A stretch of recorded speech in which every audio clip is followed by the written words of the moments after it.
I'm Allison, 34, and I always thought I understood what family meant until my brother Ethan's engagement party last spring. I was standing near the champagne fountain, smiling and clapping as my father raised his glass. "Son, we're so proud of you," Dad announced, pulling an envelope from his jacket. "Here's the deed to the apartment. It's all yours now." My heart stopped. That apartment, the one I'd secretly contributed $30,000 toward as a family investment. My champagne glass nearly slipped from my trembling fingers as realization dawned.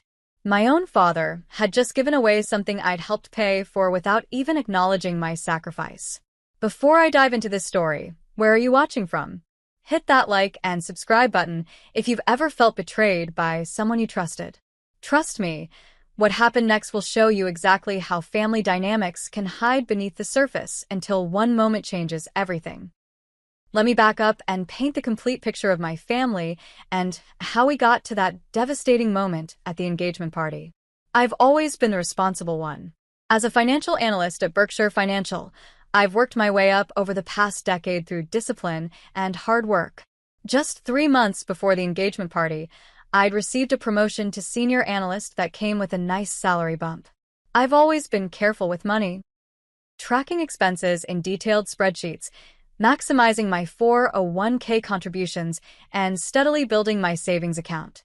Financial independence has been my goal since watching my college roommate struggle with debt after her parents cut her off without warning. My brother Ethan is another story entirely. 2 years younger than me at 32, he's always been the golden child, charming, outgoing, and my father's obvious favorite.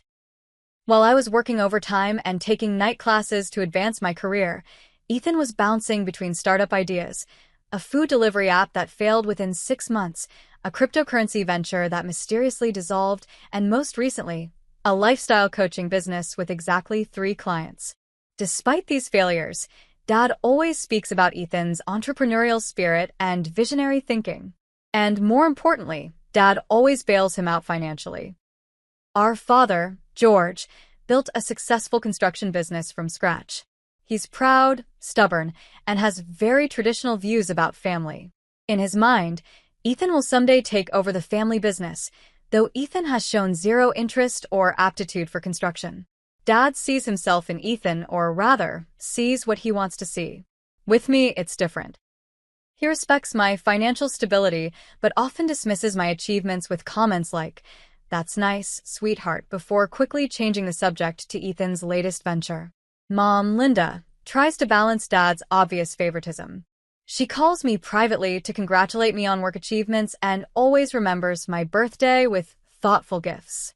But in family settings, she rarely contradicts Dad.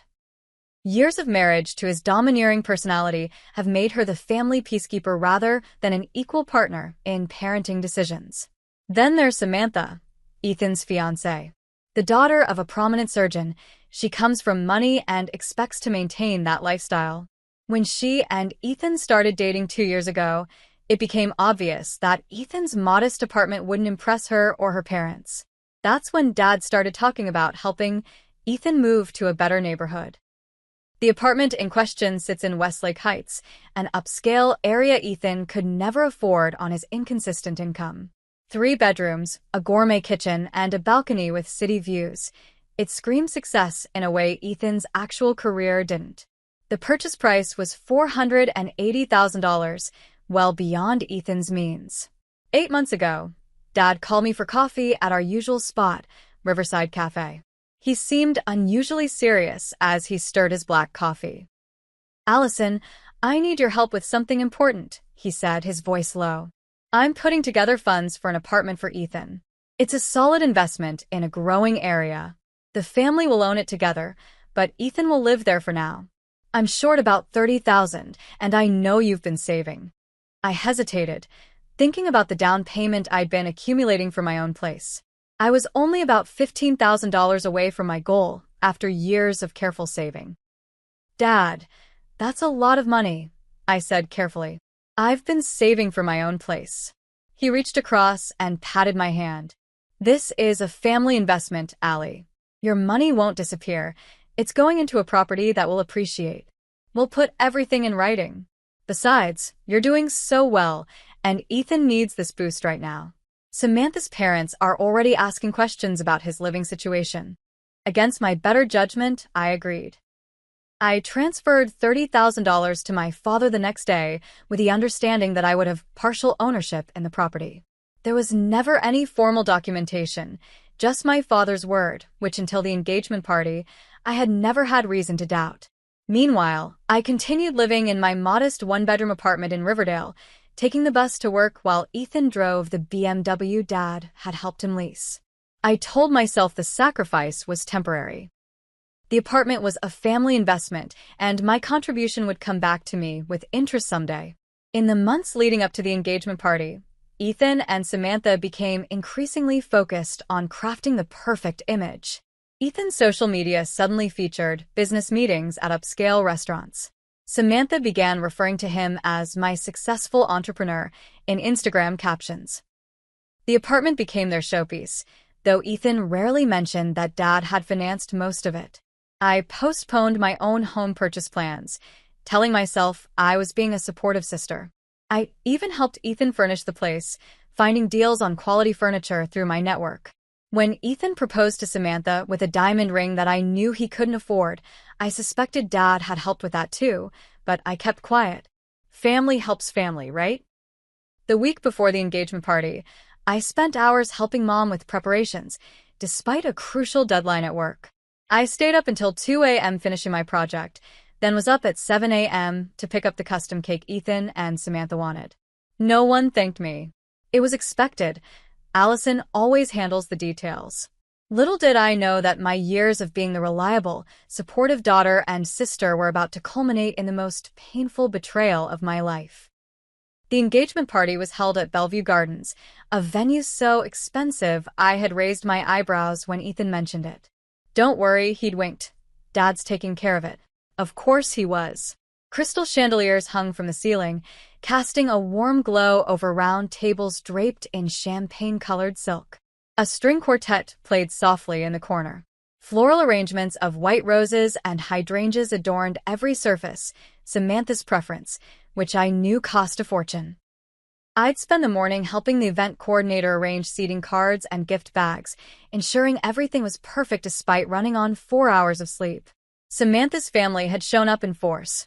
Her father, Dr. Wilson, in his custom suit, her mother dripping in diamonds, and at least 20 extended family members who all seemed to have perfect teeth and expensive watches. Our side was smaller. Some of Dad's business associates, Mom's book club friends, and a handful of cousins we only saw at major events. Ethan looked handsome in his tailored suit, his arm constantly around Samantha's waist as they accepted congratulations. I wore a blue dress I'd found on clearance and styled my hair myself, feeling somewhat out of place amid all the opulence, but happy for my brother nonetheless. The first hour passed pleasantly enough. I chatted with cousins, complimented Samantha's parents on their daughter, and kept Mom's wine glass filled as she fluttered nervously between conversations.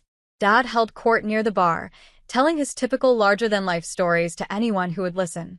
Then came time for the speeches.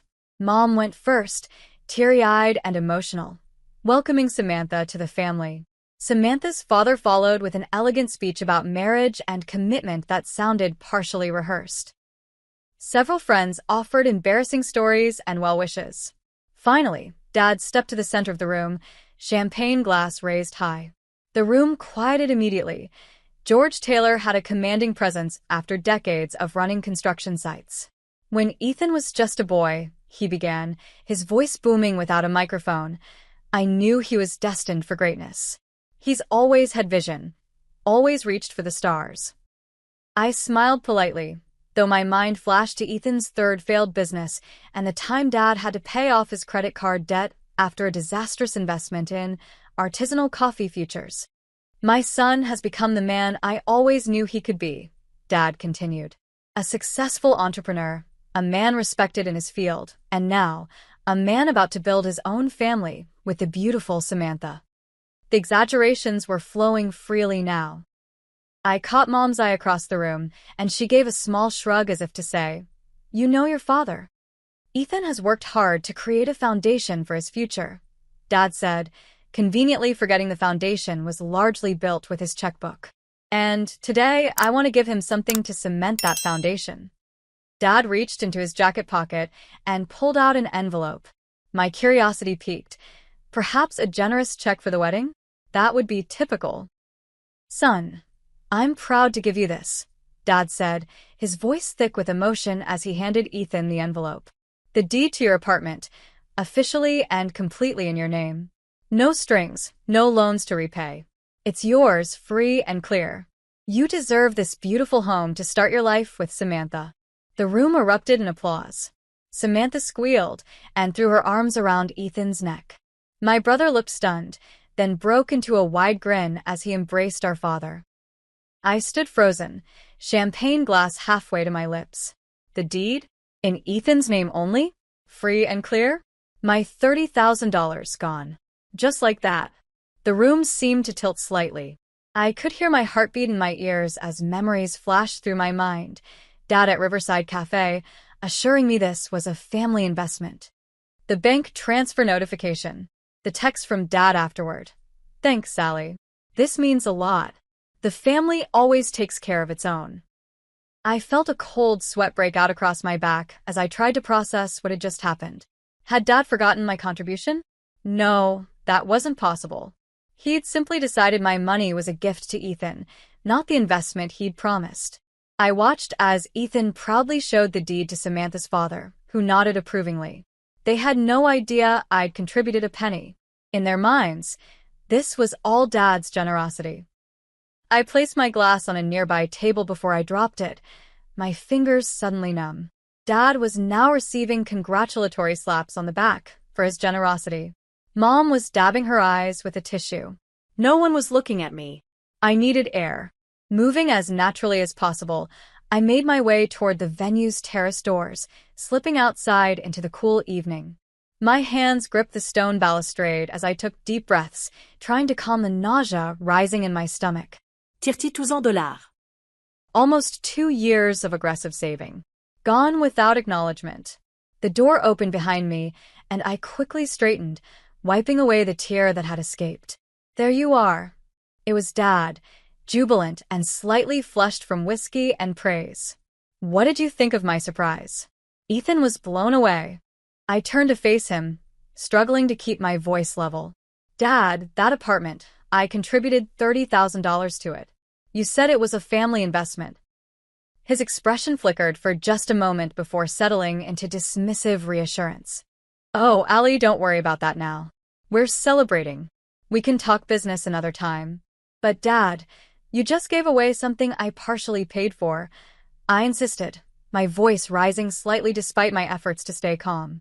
He frowned, glancing over his shoulder to ensure we were alone. Keep your voice down. This isn't the time or place. We'll sort it out later, I promise. He patted my shoulder. Now come back inside and be happy for your brother. Don't make this about you. Before I could respond, Samantha's mother appeared at the door. George, the photographer wants a family picture. Dad gave me a warning look before plastering on a smile. Coming, Judith. Allison, we'll be right in. I stood alone on the terrace, the magnitude of the betrayal washing over me. This wasn't just about money, it was about value. My contributions, financial and otherwise, meant nothing compared to Ethan's happiness. I returned to the party on autopilot, smiling mechanically for photos, declining offers to dance. At 10:30, I made my excuses, claiming an early meeting the next day. But we haven't cut the cake. Samantha protested, clearly annoyed that anyone would leave her celebration early. I'm so sorry, I really can't stay, I said, kissing her cheek and then Ethan's. Congratulations again. Ethan was too swept up in his good fortune to notice anything amiss. Thanks for coming, sis. Isn't Dad the best? I never expected this. I nodded, not trusting myself to speak further, and made my escape. In my car, the facade crumbled. Tears streamed down my face as I pounded the steering wheel. All the years of being the responsible one, the reliable daughter, had earned me nothing but being taken for granted. I'd been naive to trust Dad's word without documentation, but the betrayal cut deeper than the financial loss. My own father had dismissed my contribution as if it meant nothing. I drove home in a daze, mascara streaking my cheeks, wondering how I could face my family again, and whether I even wanted to. The days following the engagement party were a blur of emotional turmoil. I called in sick to work on Monday, something I'd done only twice in my career, unable to face colleagues or spreadsheets, while my mind kept replaying Dad's cavalier dismissal of my concerns. I called Dad multiple times, each call going straight to voicemail. My texts received brief, evasive responses. Busy at the site today. Let's talk this weekend. You're making too much of this, Allie. By Wednesday, I'd returned to work, but was functioning on autopilot. My boss, Janet, noticed my distraction during our team meeting and pulled me aside afterward. Everything okay, Allison? You missed a calculation error on the Dempsey projections that isn't like you. I apologized and blamed lack of sleep, unwilling to expose my family drama at work. That evening, I finally reached Mom on the phone. Mom, did you know Dad was giving Ethan full ownership of the apartment? The one I contributed $30,000 to. A long silence followed before she sighed heavily. I found out the morning of the party, Allison.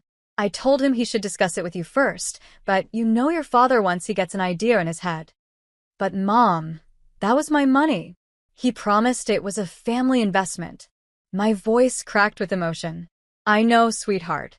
It wasn't right. Another pause. Your father has always had a blind spot when it comes to Ethan. He sees himself in him. All the potential. All the dreams. He's terrified of Ethan failing. And what about me? I asked, tears threatening again. Does he even see me at all? Oh, Allie, Mom's voice softened. He sees you as the strong one, the one who doesn't need help. It's not fair, I know. The conversation continued as Mom revealed patterns I'd sensed, but never fully acknowledged. How Dad had paid for Ethan's entire college education while insisting I apply for scholarships and work part-time because you're so responsible. Allie, you'll appreciate it more if you earn it. How my 16th birthday present had been a used Toyota with good gas mileage while Ethan's had been a brand new Jeep because boys are harder on cars. How Dad had dismissed my straight-A report cards with a cursory good job but framed Ethan's C+ English essay because the teacher had called it creative. Why didn't you ever say anything? I asked Mom, hurt that she'd seen this happening but remained silent. I tried in my way, she said quietly. But your father and it's complicated. He's a good man, Allison. He just has blind spots. And he truly believes he's doing what's best for both of you. After hanging up, I pulled out my bank statements from the past 5 years, curiosity driving me to quantify exactly how much I'd financially supported Ethan beyond the apartment money. The list grew quickly. $2,000 loan for Ethan's emergency car repair, never repaid. $1,500 for his business website design, promised to be repaid when the business took off. $800 for a suit for important investor meetings, $3,200 covering his rent when his third business failed, $750 for Samantha's birthday gift when he was temporarily short, plus countless dinners, groceries, and Uber rides I'd covered without thinking twice. The grand total, including the apartment money, exceeded $45,000, almost my entire down payment fund for my own home. I stared at the figure in disbelief.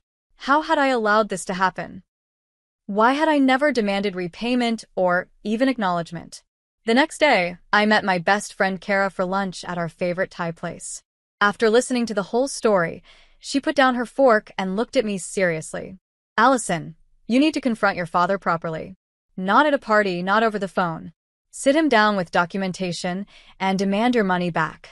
But he'll just say it was to help family, I protested. He'll make me feel selfish for asking. And that's exactly the pattern you need to break, Kara insisted.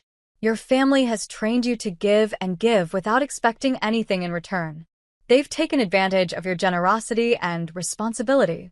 Deep down, I knew she was right. This wasn't just about money. It was about respect, about being valued as much as my brother. That night, I drafted an email to my father. I kept it businesslike, listing my contribution to the apartment, attaching the bank transfer receipt, and formally requesting repayment within 30 days. I outlined 3 potential repayment plans, showing the same financial acumen I applied at work. No emotional language, no accusations, just facts. My finger hovered over the send button for several minutes before I finally clicked it. A strange mix of anxiety and relief washed over me. I had taken the first step towards standing up for myself, even if it meant disrupting the family dynamic that had been established for decades. The response came within an hour. We'll discuss this Sunday at dinner. 5 p.m. Mom's making pot roast. The battle lines were drawn. Sunday dinner would either begin my financial recovery or permanently damage my relationship with my family. Neither option felt particularly appealing, but doing nothing was no longer an option. Sunday dinner at my parents' house had been a monthly tradition since I moved out after college. Usually, it was a relatively pleasant affair with Mom's cooking, Dad's stories about work, and general catching up. This Sunday felt different from the moment I pulled into the driveway. Dad's truck and Mom's sedan were parked in their usual spots, but Ethan's BMW was there too, along with Samantha's white Mercedes SUV. My stomach tightened. I hadn't expected them to be here, though in retrospect, I should have known Dad would want allies. I'd come prepared. My leather portfolio contained printed bank statements, a copy of the text messages where Dad had explicitly called the apartment a family investment, and a formal letter requesting repayment that I'd had notarized, just in case. Mom opened the door before I could knock, her face tight with anxiety. "They're in the dining room," she whispered, hugging me briefly. "Please try to stay calm, whatever happens." The dining room tableau looked deceptively normal. Dad at the head of the table, Mom's place set at the opposite end, Ethan and Samantha on one side. The empty chair across from them awaited me. Mom's good china and crystal glasses suggested she was trying to maintain a sense of occasion, despite the tension. "There she is," Dad said as I entered, his voice forcefully jovial. "We were just talking about the wedding plans." Samantha nodded coolly, her engagement ring catching the light as she reached for her water glass. Ethan gave me an uncertain smile that didn't reach his eyes. I took my seat, placing my portfolio beside my plate. "I thought we were discussing the apartment situation," I said quietly but firmly. Dad's smile tightened. "We'll get to that. Family dinner comes first. Your mother worked hard on this meal." Mom appeared with the pot roast, and for the next 20 minutes, we engaged in the most strained meal of my life. Samantha discussed wedding venues while I pushed food around my plate. Ethan mentioned a new business contact while Dad nodded approvingly. No one acknowledged the elephant in the room until dessert was served, Mom's apple pie, my usual favorite that I could barely taste. "So," Dad finally said, putting down his fork, "I got your email, Allison. Frankly, I'm disappointed. This isn't how family handles things." I took a deep breath. "How should family handle things, Dad?" "By making promises they don't intend to keep." His face reddened. "I never promised you ownership of that apartment. I asked for help with a family expense, and you agreed." I opened my portfolio and slid across the printed text messages. "You specifically called it a family investment and said my money wouldn't disappear. You said, and I quote, 'We'll put everything in writing.'" Dad barely glanced at the papers. "Investment in the family's future. In your brother's future. Which benefits everyone. How exactly does giving Ethan a free apartment benefit me?" I asked, struggling to keep my voice level. "Family helps family," Dad said, as if reciting a fundamental truth. "When you needed braces, we paid for them. When you wanted to go to that expensive college, we supported you. I had scholarships for 70% of my tuition, and I worked part-time for the rest," I reminded him. "And braces are basic health care for a child, not a luxury. The point is," Dad continued as if I hadn't spoken, "we don't keep ledgers in this family. Ethan needs this apartment more than you need that money right now. You're doing well, you have a stable job. He's building something from scratch, and Samantha's family has certain expectations. So my financial security is less important than impressing Samantha's parents." The words came out sharper than I intended. Samantha straightened in her chair. "Excuse me? This isn't about impressing my parents. It's about Ethan having an appropriate home for us to start our lives together. A home he couldn't afford without significant help," I pointed out.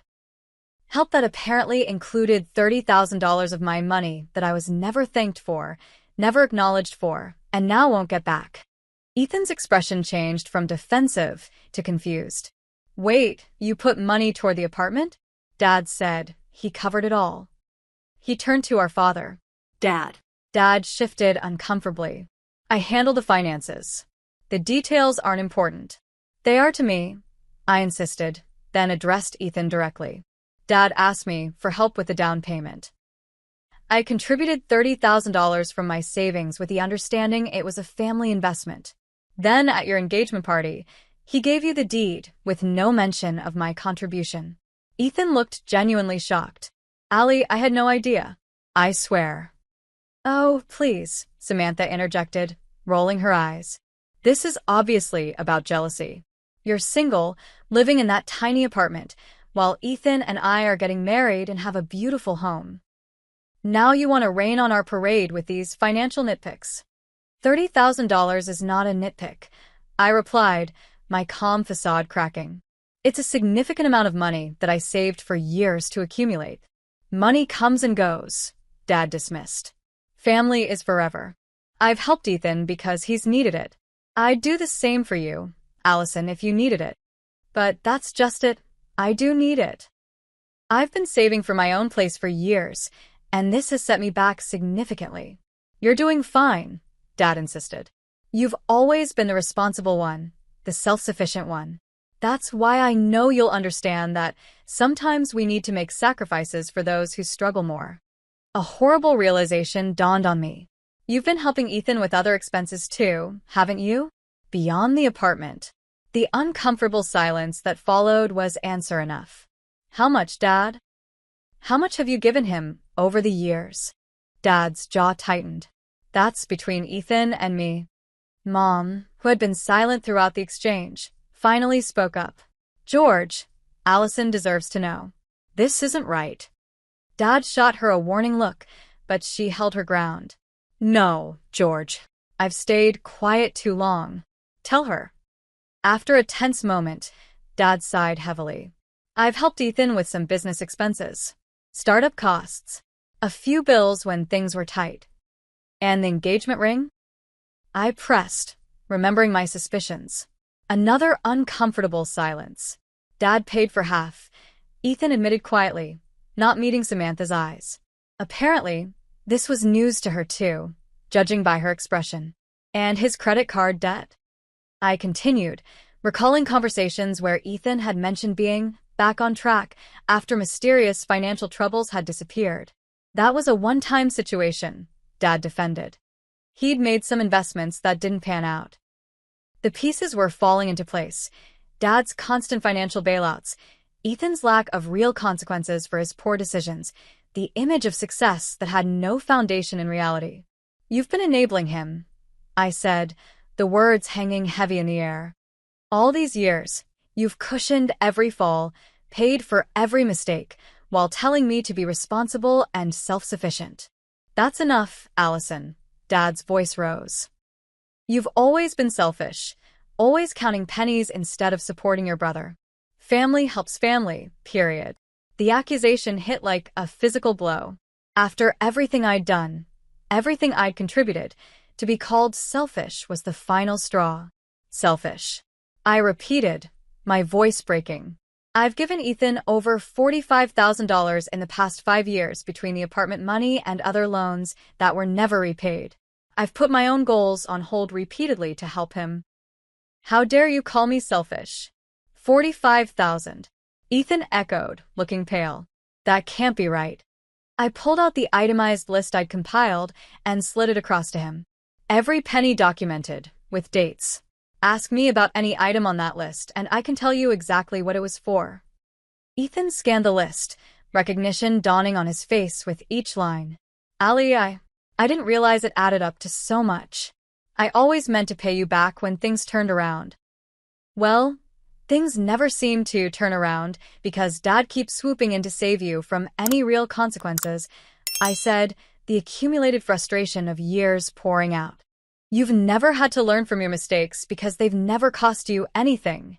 That's not fair, Samantha interjected. Ethan works incredibly hard. At what? I challenged. His lifestyle coaching business has 3 clients. Before that, it was the crypto venture that mysteriously failed. Before that, the food delivery app that never delivered actual food. What exactly is he working hard at, besides spending Dad's money and apparently mine? I will not sit here and be insulted, Samantha declared, throwing her napkin on the table. Ethan, we're leaving. Ethan hesitated, looking between his fiancée and me with genuine conflict on his face. Samantha, wait. I think Allie has some valid points. So you're taking her side? Samantha's voice rose incredulously. It's not about sides, Ethan said, showing an unexpected backbone. It's about the truth. I didn't know about the apartment money.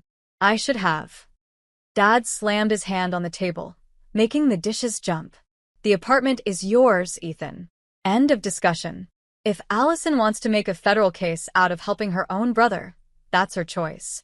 But she needs to decide what's more important, money or family. The ultimatum hung in the air. In Dad's mind, I could either drop the issue and maintain family harmony or pursue my money and be branded as greedy and divisive. That's not a fair choice, I said, gathering my documents and standing up. And the fact that you're framing it that way shows exactly what's wrong here. My contributions, financial and otherwise, have never been valued the way Ethan's potential is valued. I'm expected to give without acknowledgement, without thanks, and without repayment, while he receives without appreciation, without responsibility, and without consequences.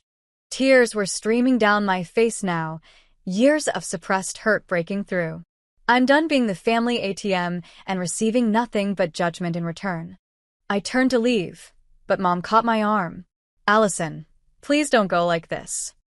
I'm sorry, Mom, I said, gently removing her hand. I need some time. As I walked toward the front door, I heard quick footsteps behind me. It was Ethan, his expression troubled.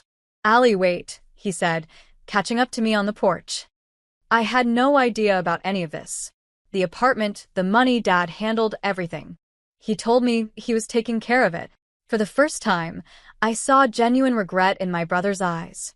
Would it have made a difference if you'd known? I asked. He ran a hand through his hair, a nervous gesture from childhood.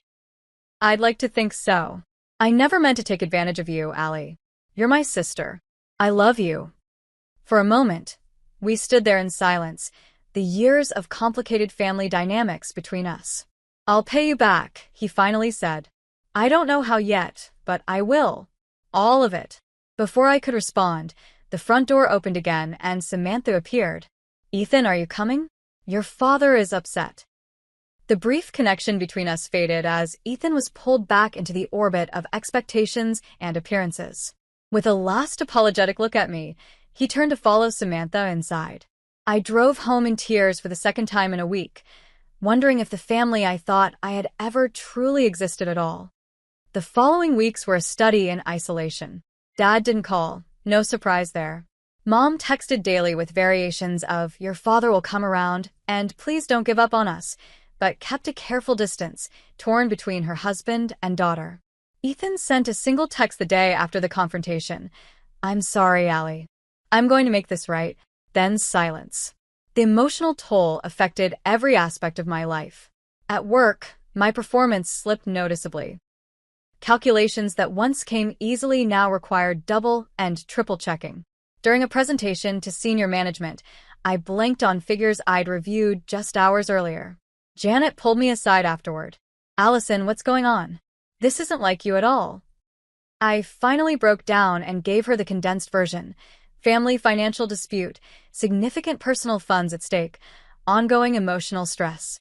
Take 3 days, she said firmly. Get your head straight. We need the real Allison back. I spent those 3 days consulting with Bryce, a lawyer friend who specialized in contract law. The news wasn't encouraging. Without written documentation, it's basically your word against your father's, Bryce explained over coffee. You could sue, but family lawsuits get ugly fast, and courts are reluctant to get involved in what they see as family gifts without clear evidence to the contrary. So I have no recourse? I asked, heart sinking. I didn't say that. You have social leverage, the family's dirty laundry. Sometimes the threat of exposure is more powerful than legal action. It was small comfort. I didn't want to threaten my family. I wanted acknowledgement and fairness. When I returned to work, I forced myself to compartmentalize, channeling my frustration into productivity.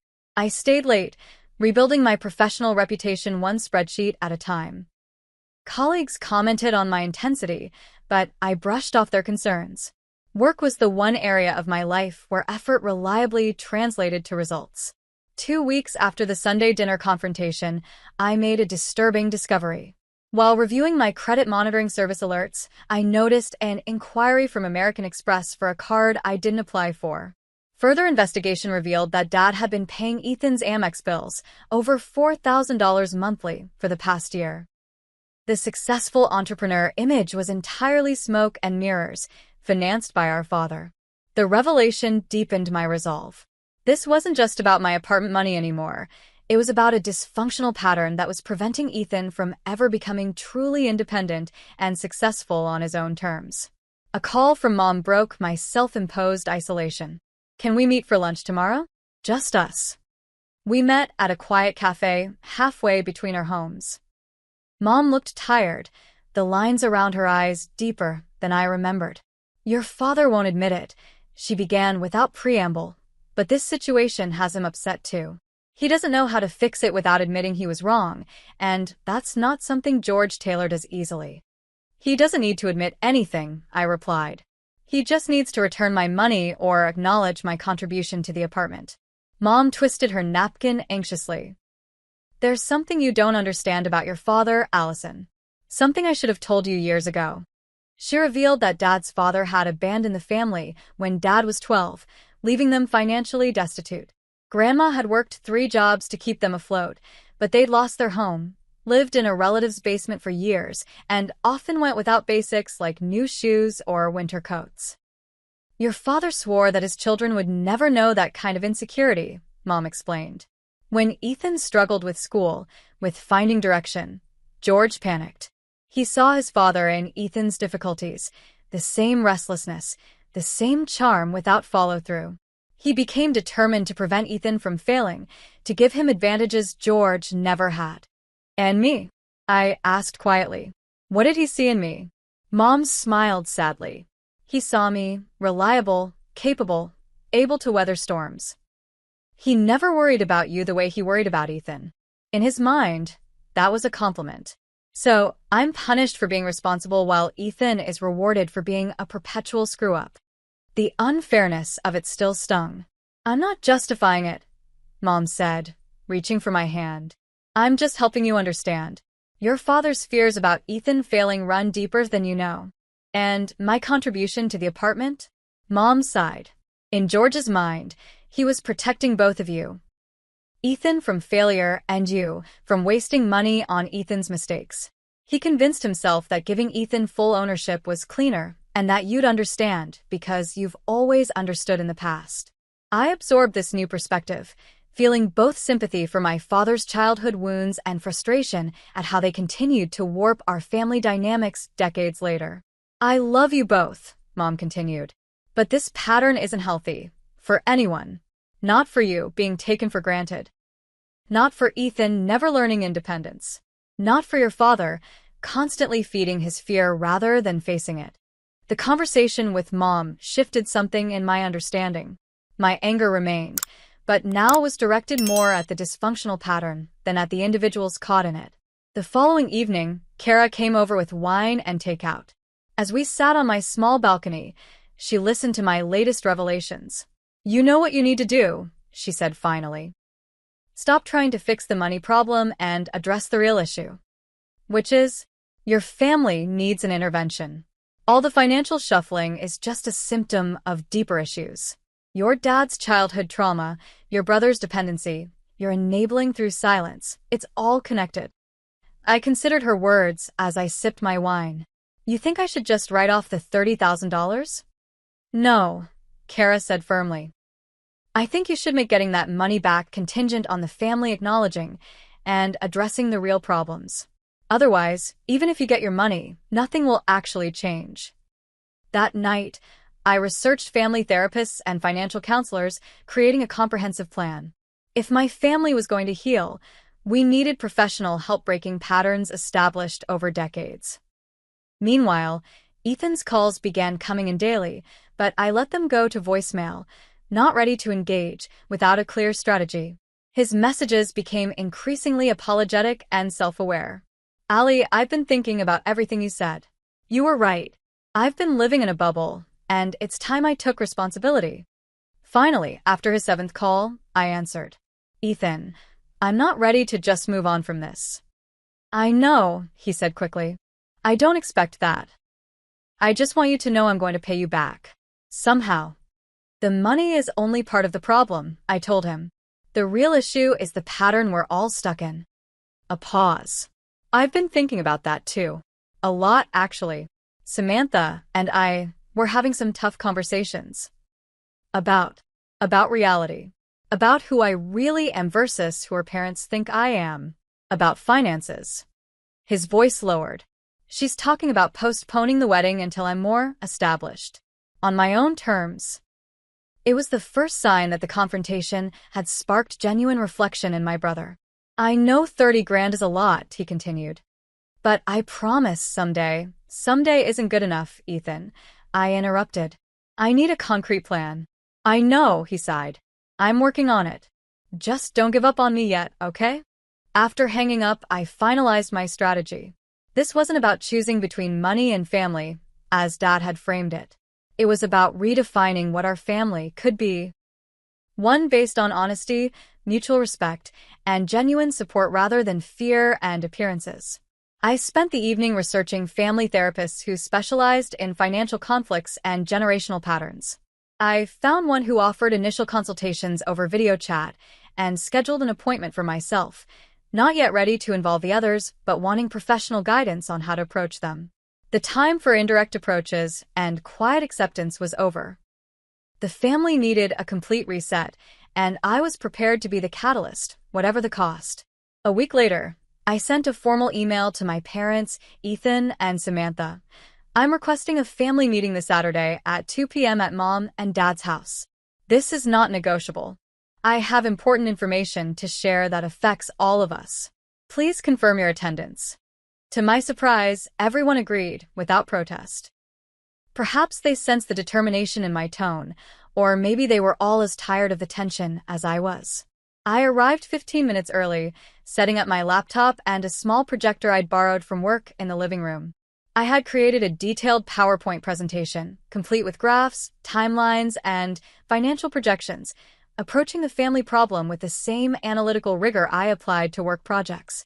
Mom greeted me with a nervous hug. What's all this, Allison? Just some visual aids for our discussion, I replied, testing the projector. Dad entered, eyeing the setup warily, but saying nothing. He took his usual armchair, arms crossed defensively. Mom perched on the edge of the sofa, hands clasped tightly in her lap. Ethan and Samantha arrived last. He looked tired, with shadows under his eyes suggesting sleepless nights. Samantha's normally perfect appearance showed signs of strain, her hair pulled back carelessly, her expression tight. Once everyone was seated, I took a deep breath and began. Thank you all for coming. I've spent the past few weeks doing some research that I think we all need to see.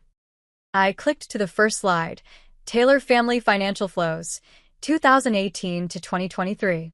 A complex diagram showed money moving from Dad to Ethan, from me to Ethan, and occasionally from Dad to me, with exact amounts and dates. This is a visual representation of our family's financial interactions over the past 5 years, I explained. As you can see, there's a clear pattern. Dad shifted uncomfortably. Allison, is this really necessary? Yes, it is, I said firmly. We can't fix what we don't acknowledge. The next slide showed a bar graph comparing the financial assistance Ethan and I had received from our parents since graduating college. The disparity was stark, over $200,000 for Ethan versus less than $20,000 for me, mostly in the form of birthday and Christmas gifts. I'm not showing this to shame anyone, I clarified, noting Dad's reddening face. I'm showing it because this imbalance has created unhealthy dynamics for everyone involved. I clicked through more slides, methodically documenting every loan, gift, and bailout. I included a detailed breakdown of my own contributions to Ethan, culminating in the apartment funds. As you can see, my total financial support to Ethan comes to $47,326.42 over 5 years. The apartment contribution represents the largest single amount at $30,000. Ethan stared at the floor, unable to meet anyone's eyes. Samantha sat rigid beside him, her expression unreadable. But the money itself isn't actually the root problem. I continued, moving to a new section titled Impact Analysis. Here, I'd created a cause and effect flowchart showing how the constant financial bailouts had created a cycle of dependency for Ethan, anxiety for Dad, resentment for me, and enabling behavior from all of us. This pattern has prevented Ethan from experiencing natural consequences and learning from them. It's kept Dad trapped in a cycle of fear about Ethan's success. It's taught me that my contributions, financial and otherwise, are expected but not valued. And it's created a false reality that can't be sustained. Dad finally erupted. This is ridiculous. Turning family into some kind of corporate analysis. You've always been cold with your spreadsheets and calculations, Allison, but this takes it too far. George, Mom interjected quietly. Let her finish. I remained calm, having anticipated this reaction. Dad, I understand this is uncomfortable, but sometimes we need to see patterns objectively before we can change them. I continued to my proposed solutions slide, which included 1. Formal acknowledgement of my contribution to the apartment. 2. A structured repayment plan for the $30,000. 3. Financial counseling for Ethan. 4. Family therapy to address underlying patterns. 5. Full financial transparency going forward. These aren't punishments, I emphasized. They're steps toward healthier relationships for all of us. Dad stood abruptly. I've heard enough. This is... Dad, please, Ethan interrupted, surprising everyone. Let's hear her out. I think Allie's right about a lot of this. Dad stared at Ethan in disbelief. You're taking her side? It's not about sides, Ethan said, echoing his words from our previous confrontation. It's about the truth. And the truth is, I've been living in a bubble, supported by money I didn't earn and achievements I didn't actually achieve. Samantha shifted beside him, and he turned to her. You know it's true, Sam. We've been talking about it all week. Samantha cleared her throat. Mr. and Mrs. Taylor, Ethan and I have been having some difficult conversations lately about our future. She twisted her engagement ring nervously. I think we need to postpone the wedding. The bombshell landed in silence. Dad sank back into his chair, visibly shocked. What are you talking about? He finally managed. I love Ethan, Samantha continued, but I've realized I fell in love with a version of him that isn't entirely real. The successful entrepreneur, the independent businessman, that's not where he actually is right now. And I need him to become that person for real, not just on paper, before we get married. Ethan reached for her hand. It's the right decision, Dad. I need to stand on my own 2 feet, really stand, not just pretend while you prop me up financially. Dad's face had gone from red to alarmingly pale.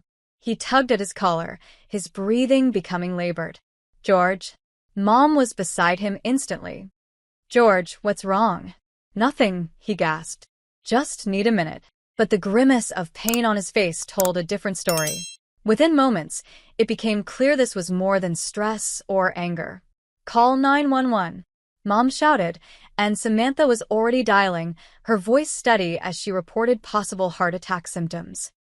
The family presentation I'd so carefully planned dissolved into chaos. Dad was loaded into an ambulance while Mom rode with him, leaving Ethan, Samantha, and me standing in the driveway, the family's financial secrets temporarily eclipsed by more immediate concerns. This is my fault, I whispered, watching the ambulance disappear down the street. I pushed too hard. No, Ethan said firmly, putting an arm around my shoulders. If anyone's to blame, it's me. I've been the center of all this drama, the reason for all this stress. We followed in my car to Providence Hospital, where Dad was immediately taken to the cardiac unit.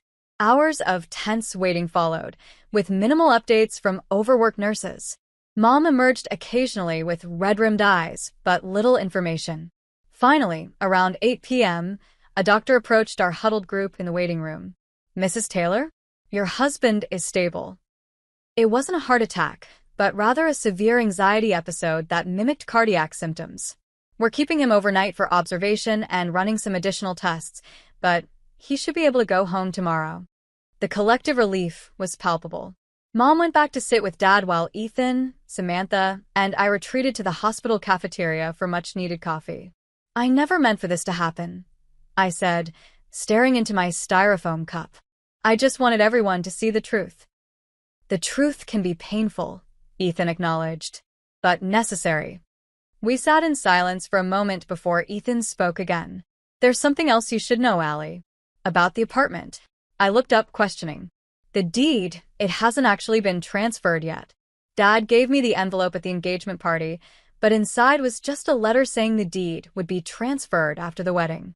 Some kind of tax timing thing. This revelation hit me like a physical shock. "So, technically, the apartment isn't in your name yet?" No. "It's still in Dad's name. He just made the announcement for effect." The irony was almost too much.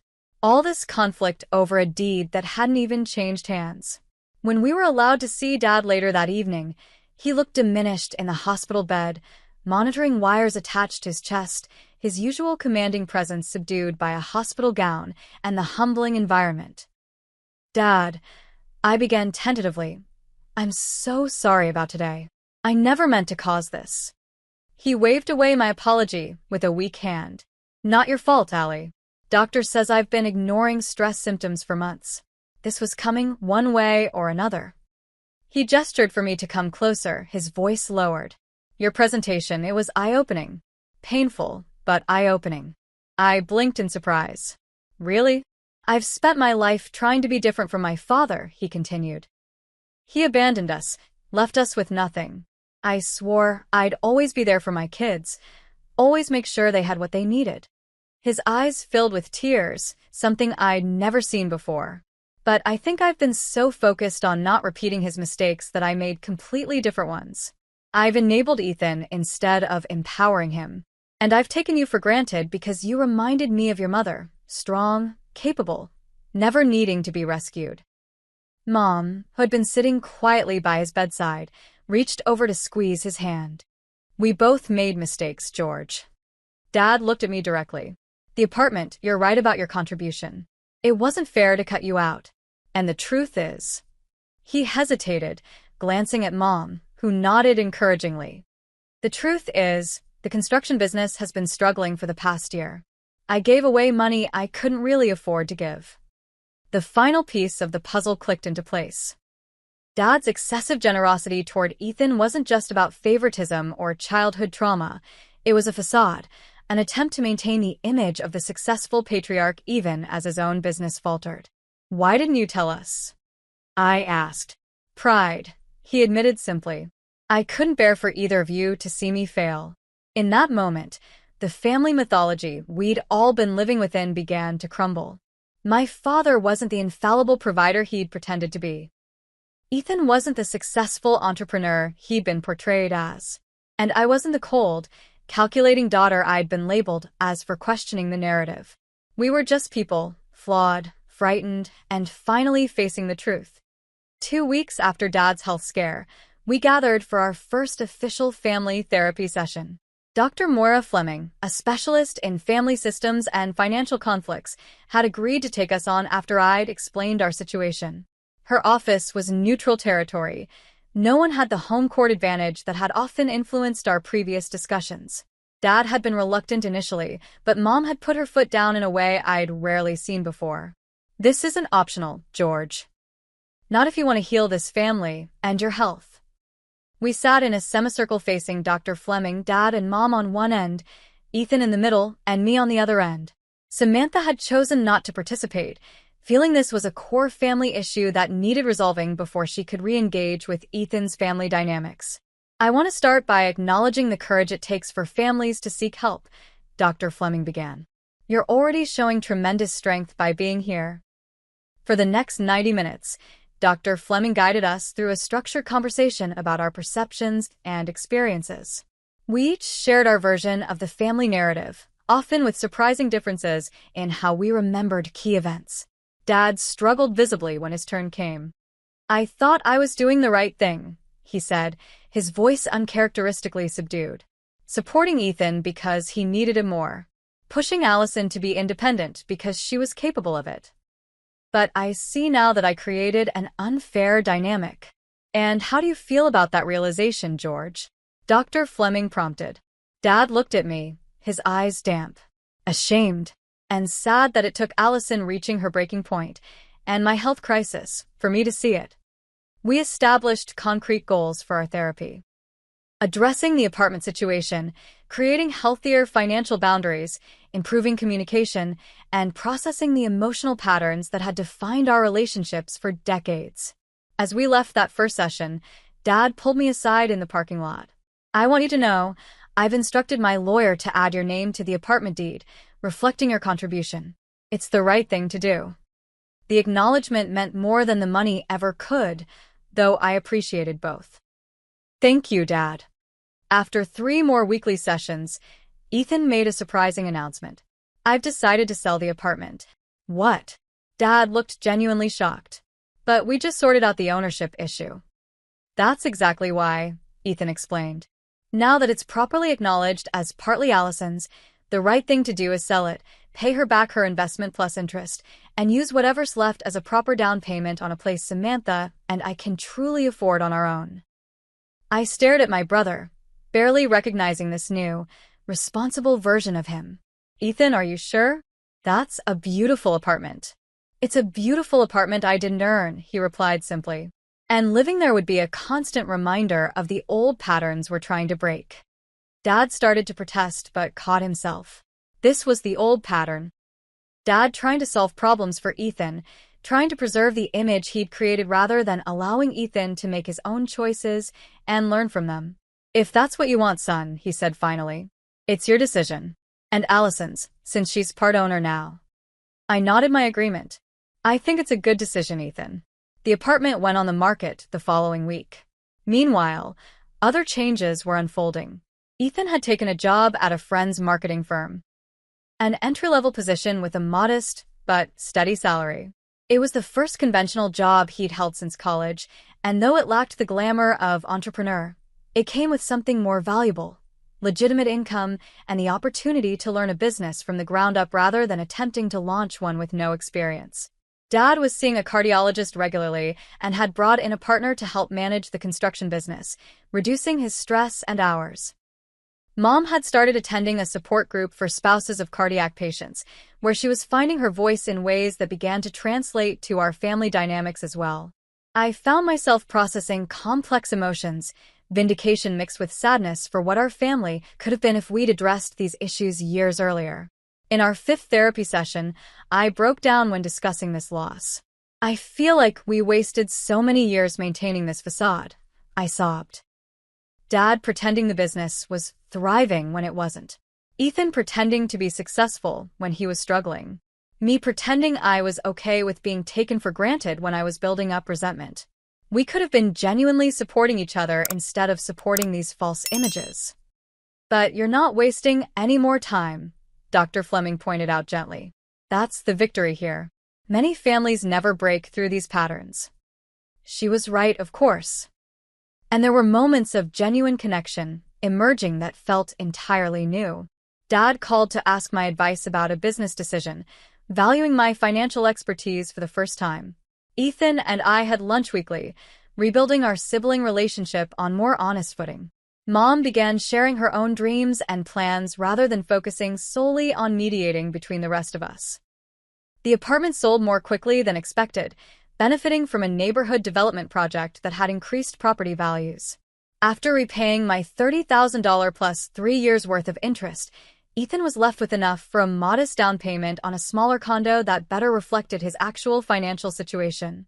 Dad began treating me with a new respect, making efforts to acknowledge my achievements and contributions that had previously been overlooked. At a family dinner, now held at a restaurant to remove the pressure from Mom, he raised a toast to my recent work promotion. To Allison, he said, holding up his glass of sparkling water, alcohol now restricted by his doctor, whose financial acumen I should have appreciated much sooner, and whose strength and integrity I deeply admire. The words brought tears to my eyes. It was the acknowledgement I'd been seeking for years, not just for my money, but for my character and contributions. Even Samantha and I developed a cautious rapport. With the wedding postponed indefinitely and Ethan working toward genuine independence, their relationship had entered a more honest phase. Samantha admitted to me over coffee that she'd been attracted to the image of Ethan as a successful businessman partly because it matched her parents' expectations. "I'm learning to separate what I actually want from what I think I should want," she confessed. "Ethan is doing the same thing. It's painful but necessary. That's the theme of our family these days," I replied with a small smile. Painful but necessary truths. The family's transformation wasn't perfect or complete. Dad still occasionally slipped into old patterns of trying to direct everyone's lives. Mom sometimes reverted to peacemaking rather than truth-telling when tensions arose. Ethan had moments of entitlement and expectation, and I sometimes retreated into cold analysis when emotions became overwhelming. But we were trying. We were seeing each other clearly, for perhaps the first time, and we were establishing new boundaries and patterns that allowed each of us to be authentic rather than playing the roles we'd been assigned. When I received the check from the apartment sale, I felt a sense of closure that went beyond the financial resolution.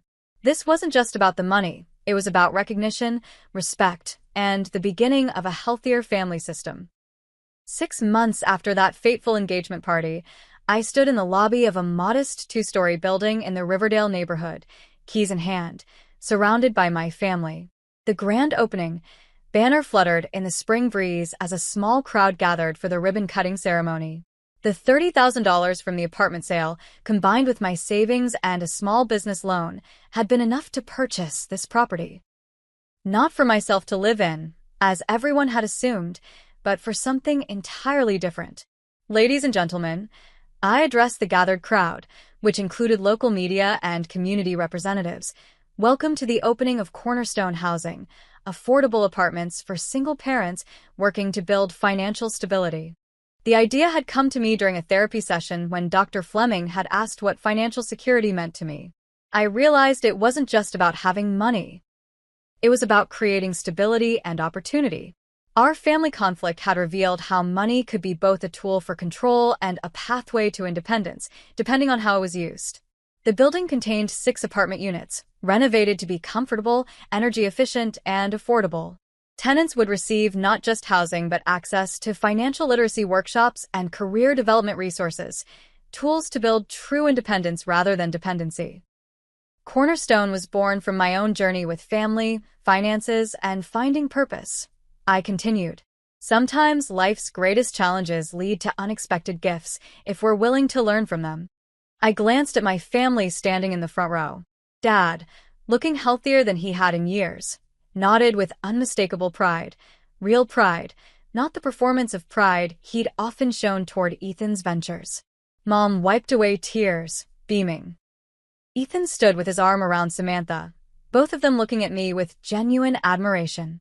After cutting the ribbon, I gave tours of the facility, including the community room where financial literacy classes would be held and the small playground we'd installed in the back.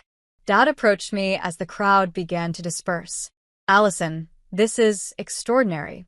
You've created something meaningful out of what started as a family conflict. I'm so proud of you." Those words, "I'm proud of you," spoken with authentic emotion rather than obligatory acknowledgement, meant everything. "I had good teachers," I replied. "Even the painful lessons taught me something valuable." The most surprising development had been Ethan's involvement in the project. Once the apartment sold and he'd repaid my investment, he'd approached me with an unexpected offer. "I want to help with your housing project," he'd said. "I'm not much use with finances, but I do know design and marketing. Let me contribute that way." And he had. Ethan had created beautiful brochures highlighting the program, designed the website, and used his networking skills to secure donations of furniture and appliances from local businesses.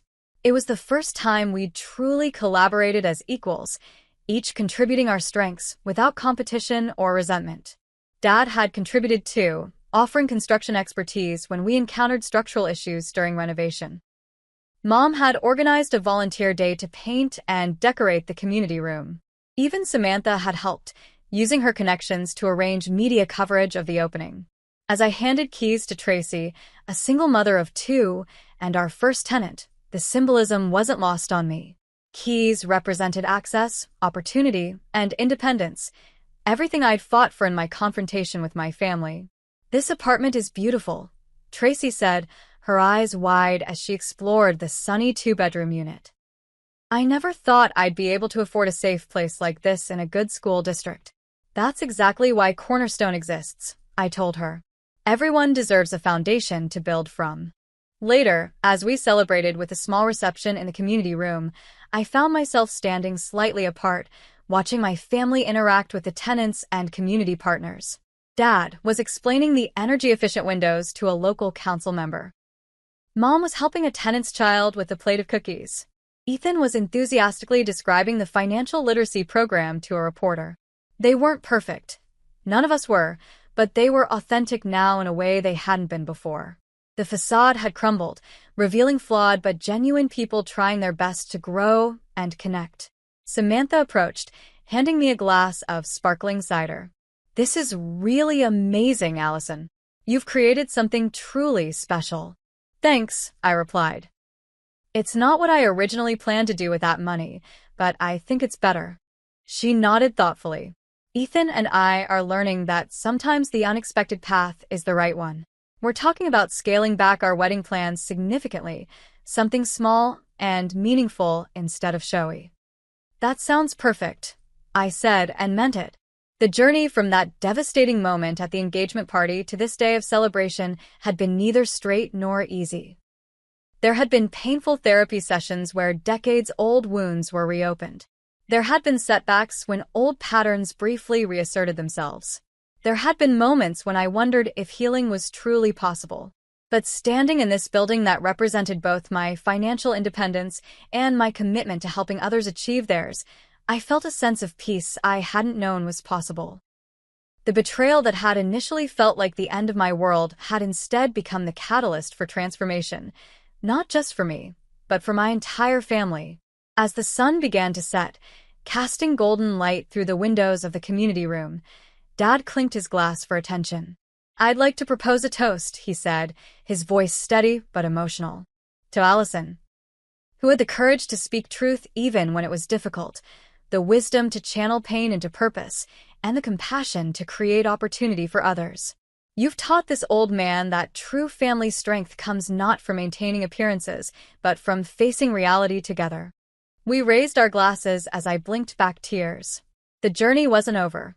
Real growth never is. But we had found our way to a new beginning, one built on truth rather than illusion. What's your story of family financial conflict?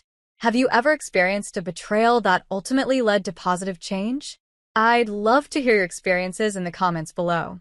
Remember to like, subscribe, and share if this story resonated with you. Sometimes the most painful moments in our lives become the doorways to our greatest growth. Thank you for being part of this journey, and I hope my story brings perspective or comfort to anyone facing similar challenges with their own family.